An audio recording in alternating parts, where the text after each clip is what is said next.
Europe had never faced anything like it. Spring of 1223, the plains near the Kalka River became the stage for a confrontation that would echo through history. On one side, the proud princes of Rus, armored knights, seasoned warriors, and their Cuman allies, gathered with confidence, believing they could halt the Mongol tide. On the other, a force unlike any Europe had ever seen. Subutai and Jebe leading tens of thousands of Mongol horsemen, masters of speed, strategy, and psychological warfare.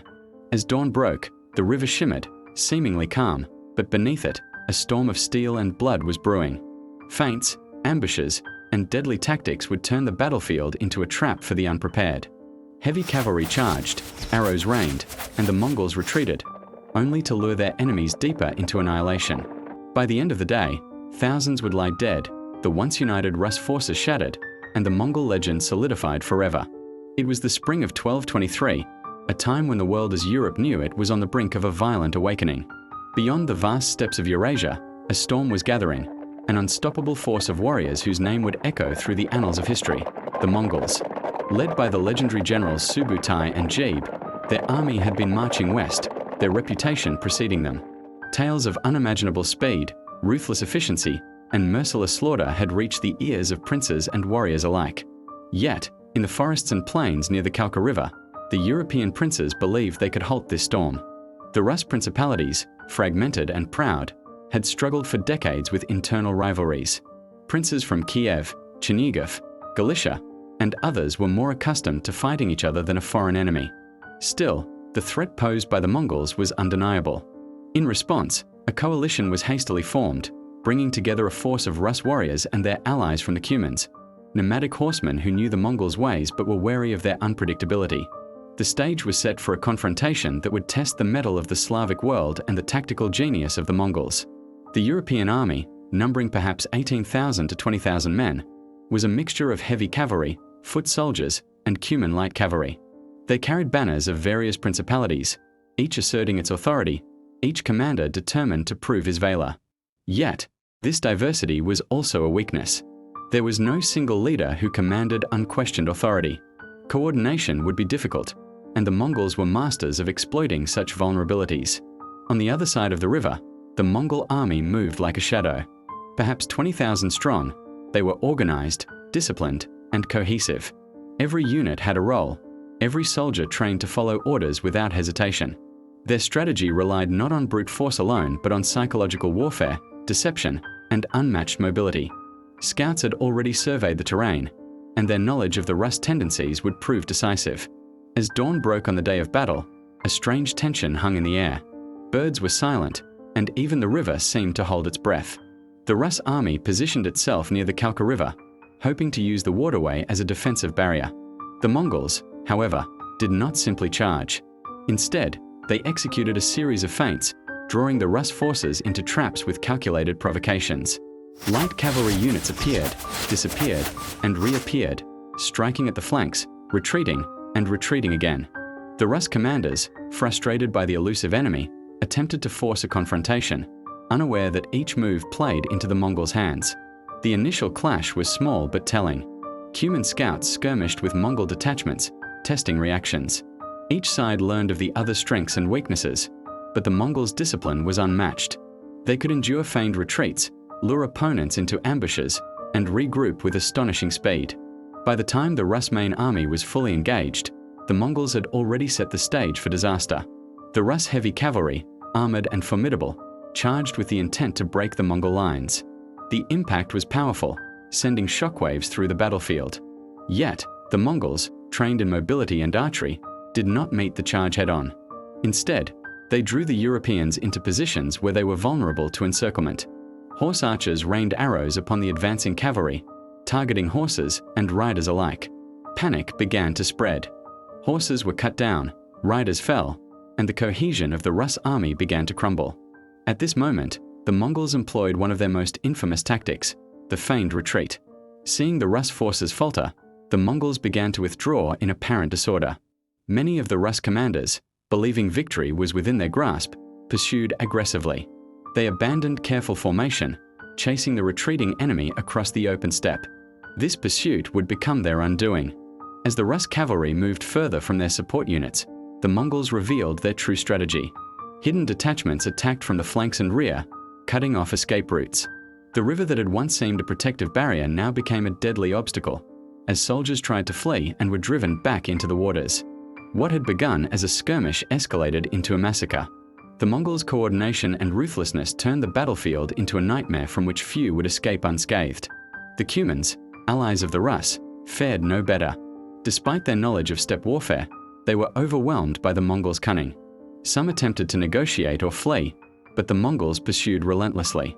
Messages sent back to the Rus princes only confirmed the grim reality. This was not a mere battle, it was annihilation. Every attempt to regroup was met with precise, calculated strikes. The Mongols struck where the Rus least expected, forcing them into constant defensive maneuvers and eroding their morale. As hours passed, the Rus army disintegrated. The Mongols, patient and disciplined, allowed panic to multiply. Commanders were killed or captured, and soldiers scattered. The riverbank was littered with the fallen, the screams of the wounded echoing across the plains. By nightfall, the once proud coalition of Rus forces had ceased to exist as a coherent fighting force. Only small groups managed to escape, fleeing in terror to warn others of the disaster that had unfolded. The Battle of the Kalka River was more than a defeat, it was a turning point. It demonstrated the lethal effectiveness of Mongol strategy and the vulnerability of disunited European forces. For the Rus principalities, it was a lesson written in blood. Unity and coordination were essential against an enemy who understood the art of war like no other. The Mongols, meanwhile, continued their advance westward, their reputation for invincibility cemented in the minds of those who had survived. Yet, even in the midst of this catastrophe, the seeds of legend were sown. The tales of bravery, cunning, and the sheer scale of the battle would be recounted for generations. The Kalka River became synonymous not only with destruction but with the harsh realities of medieval warfare, where strategy, discipline, and psychological warfare could triumph over numbers and valor. This was a battle that Europe would not forget, a shadow that would loom over its rulers, soldiers, and historians for decades to come. By mid-morning, the battlefield near the Kalka River had transformed into chaos. Dust rose from the steppe, mingling with the cries of the wounded and the clamor of metal on metal. The Rus forces, confident in their numbers and heavy cavalry, had overextended themselves in pursuit of the retreating Mongols. Every advance they made seemed bold, yet with each step, they were marching deeper into a trap meticulously orchestrated by Subutai and Jebe. The Mongol generals had anticipated exactly this outcome. Using a combination of reconnaissance, feigned weakness, and relentless discipline, they had drawn the Rus forces away from their defensive positions. As the European knights pushed forward, they became increasingly isolated. Heavy armor, once an advantage, now slowed their movements and made them prime targets for the Mongols' composite bows. Horsemen fell not only to arrows but also to clever ambushes laid along the uneven terrain near the riverbank. As the first panic began to spread, the Mongols executed their next phase, the encirclement. Detachments hidden in the trees, behind ridges, and across the river appeared almost simultaneously from all sides. The Rus commanders, overwhelmed by the sudden emergence of enemies in their rear, struggled to organize a coherent defense. Attempts to rally the troops were met with confusion and mounting terror. Soldiers found themselves cut off from comrades, their retreat blocked by both the river and the relentless Mongol assault. The Cumans, despite their experience as nomadic warriors familiar with Mongol tactics, were now fighting for survival rather than strategy. Many attempted to retreat toward the steppe, hoping to regroup with other allies, but the Mongol horsemen pursued them relentlessly. Those who slowed down were quickly overtaken. Those who tried to cross the river found it clogged with bodies, drowning horses, and debris. The Mongols' mastery of the battlefield ensured that escape was nearly impossible. Meanwhile, the Rus heavy cavalry launched repeated charges, desperate to break the Mongol lines. Each charge was met with disciplined resistance. Mongol horse archers fired volleys while retreating in a controlled pattern, leading the knights into pre-planned kill zones. Every attempt at aggressive action played directly into the Mongol strategy. By exploiting the Rus pride and overconfidence, the Mongols turned bravery into vulnerability. One by one, the Rus commanders fell. Some were struck down in personal combat, their swords and shields no match for the speed and agility of the Mongol horsemen. Others were captured, forced to witness the massacre of their men before being executed or sent as prisoners to spread fear. The battlefield, once dotted with banners of different principalities, now looked like a graveyard of shattered alliances. Horses, armor, and bodies clogged the open fields, a stark testament to the Mongols' tactical superiority. By afternoon, the full scale of the disaster became evident. The Mongols, far from reckless, maintained strict discipline, conserving energy and targeting weaknesses with precision. Every retreat, every sudden withdrawal, was designed to create maximum disarray. The Rus soldiers, exhausted and demoralized, could no longer maintain formation. Some abandoned their weapons in terror. Others attempted to flee across the river only to be cut down or drown in its turbulent waters.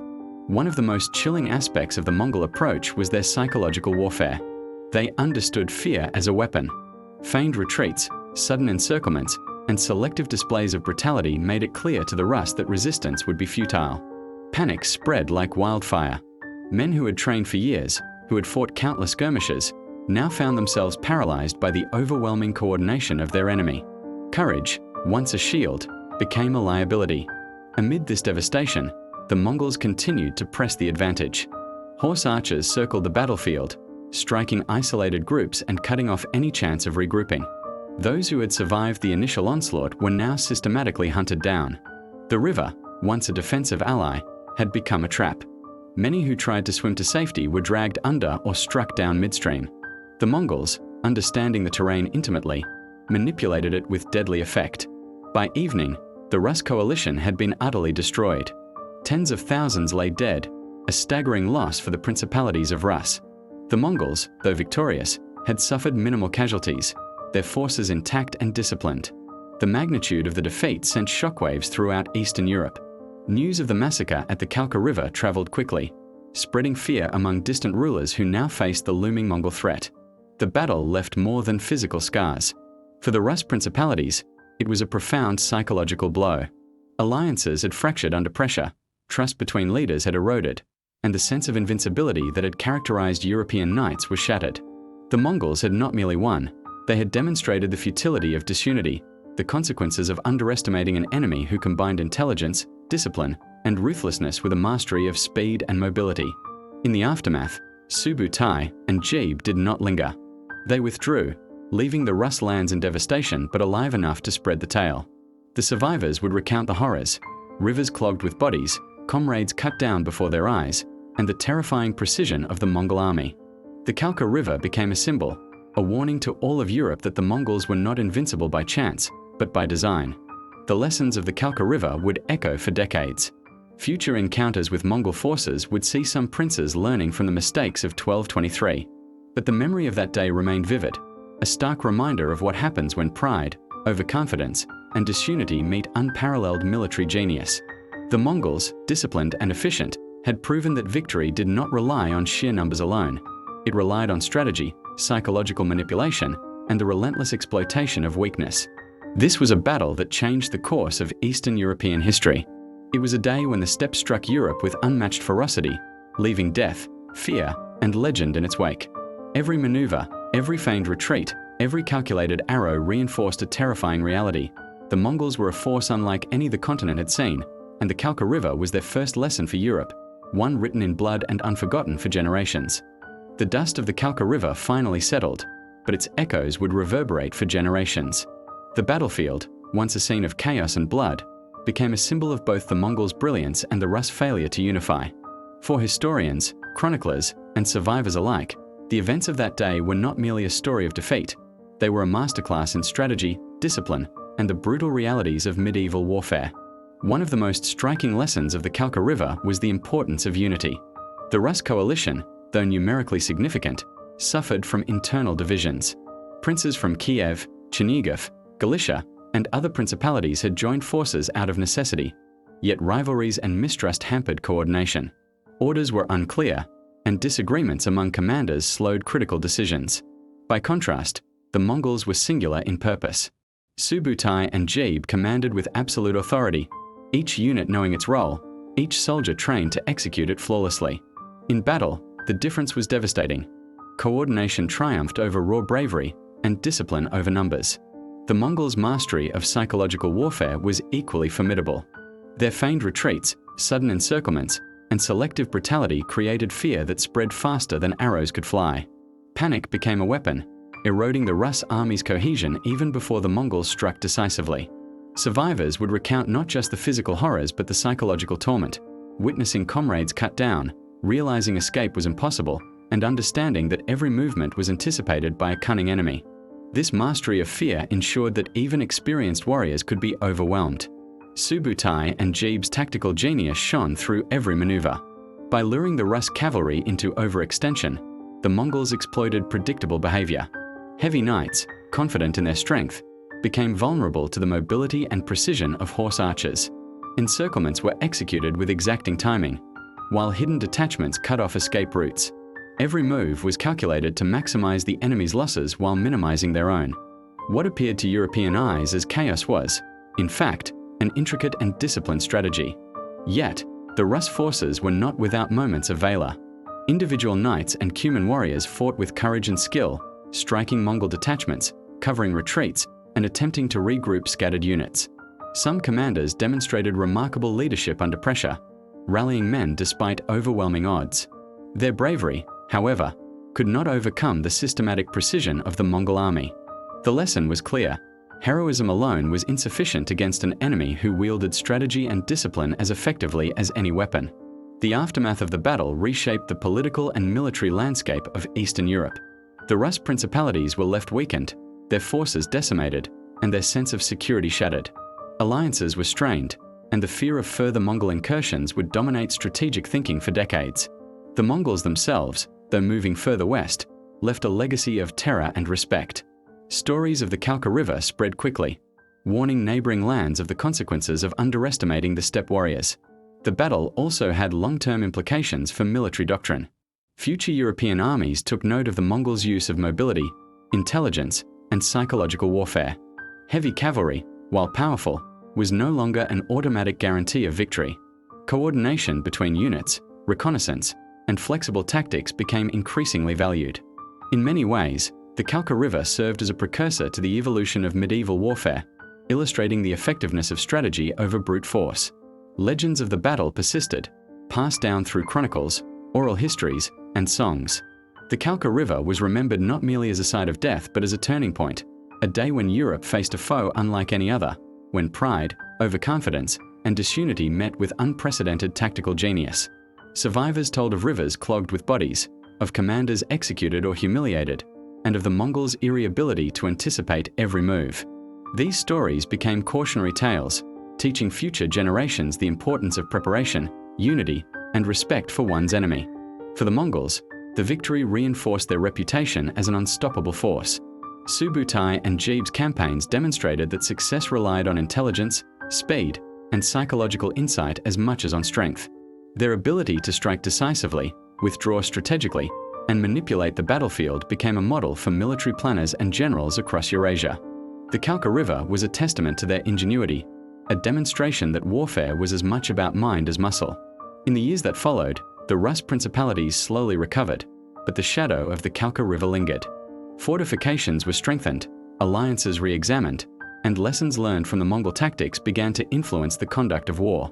The battle's psychological impact, fear of the Mongols' return, awareness of disunity's dangers, and recognition of the power of disciplined strategy shaped the region's political and military thinking for generations. Ultimately, the Battle of the Kalka River was a defining moment in medieval history. It was a day when courage collided with strategy, when bravery met meticulous planning, and when disunity met the relentless precision of a disciplined enemy. The lessons learned were stark and enduring. Unity, coordination, and respect for an adversary's ingenuity are often as critical as valor itself. The Mongols' triumph at the Kalka River would remain a benchmark for centuries, a testament to the devastating power of strategy and psychological mastery in warfare. And so, the Kalka River remains etched in history, a river of blood, a battlefield of legends, and a symbol of the lessons that survive long after the clash of swords has ended. It is a reminder that in war, as in life, preparation, insight, and discipline can tip the scales between survival and annihilation, between legend and oblivion.